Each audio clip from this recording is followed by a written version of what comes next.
Meghalaya Pradesh Congress Committee kalashim kia ya kajing kren dangshen jong nong akitin ka suru pat ba u Dr. Patskem Marbo ha ka baidai pat kajing petno jong ba Roni Wilongdo cha kaseng NPP ka pasan syariah ka sarkar jelang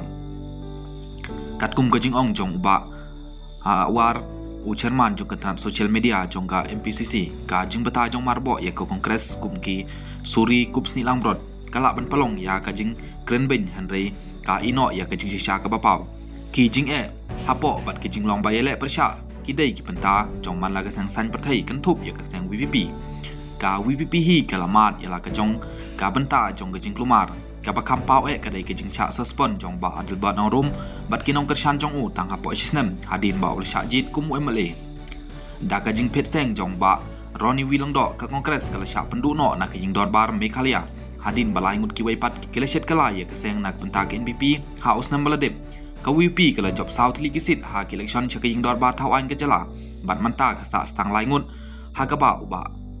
adal bet nong room MLA ka not chelong ula sya suspend ha ka WP namar ka jing keno ba udon ki kam persya seng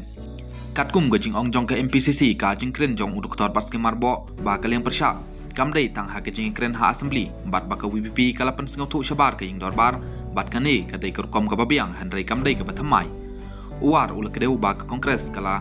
le thik ya kane labun peusnem bat ka barang shen bat ka ba kerki lamba ka jing hi pai ba jong Rahul Gandhi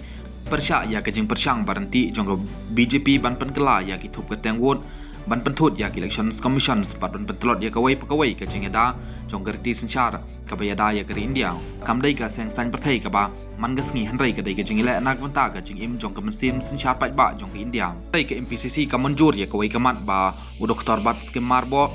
ula kren ba ka jing mi no jong ba Roni Wilongdo ka wengi ka to ka nei ka jing le apok ka seng